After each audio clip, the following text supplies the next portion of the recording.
Backstage Brew is live from the Arcola Theatre with me, Mark Jarvis. We're interviewing Matt Biddulph about the daughter-in-law. D.H. Lawrence play, can't wait. I've just seen it, it's incredible. He's loads of fun. We're going to do some backstage games, we're going to do some behind-the-scenes gossip, all that kind of stuff. What it's like in the rehearsal room, what it's like on the stage, and what it's like in the Arcola. Let's take a look.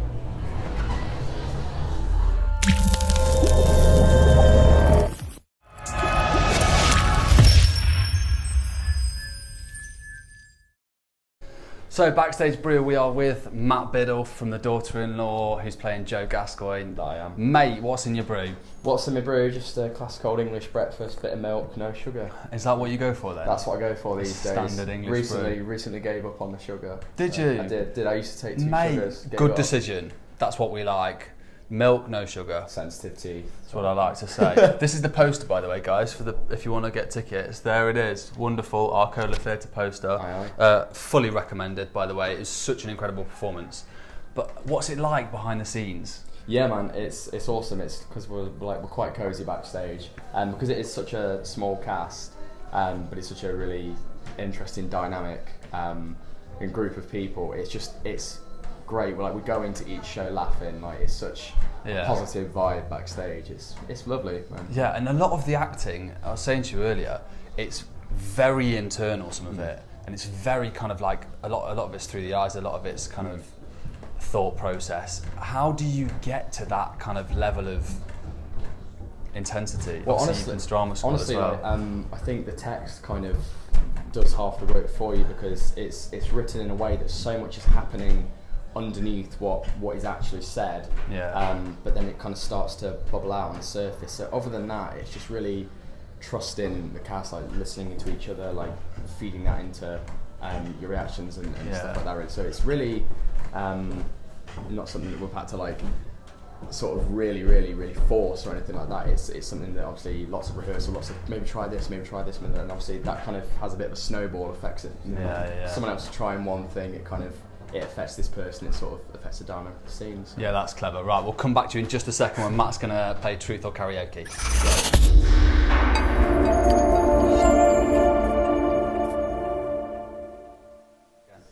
Right, so Truth or Karaoke, the moment in the show where we ask a truth or karaoke, and if they don't want to tell us the truth about something, they have to sing a karaoke song. Matt. Okay. I can see the nerves on his face already. Love it. So, we're going in with a daughter-in-law related question, both from Nottingham. The play is about Nottingham as well. If you could continue doing a play in your native accent, homebred Nottingham, would you continue doing that? So if you extended, obviously you're going to finish the run anyway, which is until June 23rd. June 23rd. Get your tickets. Would you do it all over again, or would you become the next? For however long you want. Or would you take over from Daniel Craig as the next James Bond? I think I'd do this. I really enjoy doing this. I don't think I'm quite cut out for Bond, so I feel like may as well sort of play up to my strengths, do what I already know. Do you know what's interesting though? I was having a chat with someone about Doctor Who the other day, and it actually made me think. You really could be the next Doctor Who. Doctor Who. Doctor Bond, yeah, do a little crossover. I actually imagine a mashup. That would be wonderful. Would you ever go down the Doctor Who route? I mean, I wouldn't ever rule something like that out, would you? That's some next level sort of thing, minute. But obviously, you'd consider doing something like that. It'd be banging, wouldn't it? Oh, mate, I could just so imagine you doing that, fighting the Daleks, fighting all those. Yeah, but then my dad would be very happy to know that. My dad's a massive Whovian. Well, there you go, Mr. Biddulph. As Doctor Who, you'd have to fight a lot of Daleks, you'd have to fight a lot of animals, but in the play, there's a lot of internal battles that you have to fight as well. What went into the rehearsal process of fighting those? Because that's difficult to get to those heightened states. So honestly, a lot of it is when you're off stage, depending on the sort of the stakes of the scene, it's kind of allowing yourself to sort of invest in the world, invest in the circumstances, like what you're carrying on your shoulders, what you're taking in to the space when you enter, what your obstacles are. It's all just lots of questions you have to ask yourself, and that's why the rehearsal period is so great, because you can try different things. But then obviously as you start lifting on his feet, you can kind of internalise that a bit more, because it kind of you develop a muscle memory for it essentially.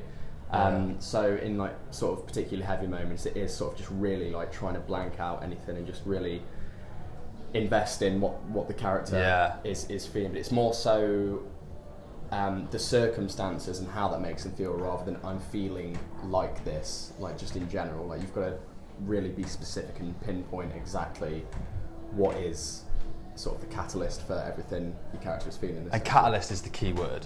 Because there's a few moments in the play genuinely where I was like hot in mouth, and that's the first time for a long time. Especially there's one moment, I'm not going to give it away, but it's one of those heightened moments where it involves a lot of screaming, but it comes and this little spark ignites and suddenly just explodes, and that's so quick to get to that heightened tension, but it just was so truthful. That's good to know. There you go. That's a rehearsal Humble period. and honest. Anything like behind the scenes, exclusive gossip, any cheeky stories? Not really. Like nothing particularly juicy or anything like that. It's just been absolute laugh every day. Like some of the stuff some of the cast come out with, like it's just absolute gold. But it's kind of the case of like lots of in jokes backstage and stuff like that. So yeah. Mate, all the best for the rest of the run. This is Studio 2 where all the magic is happening behind here. If you want, get your tickets onto the 23rd of June. Matt, everyone.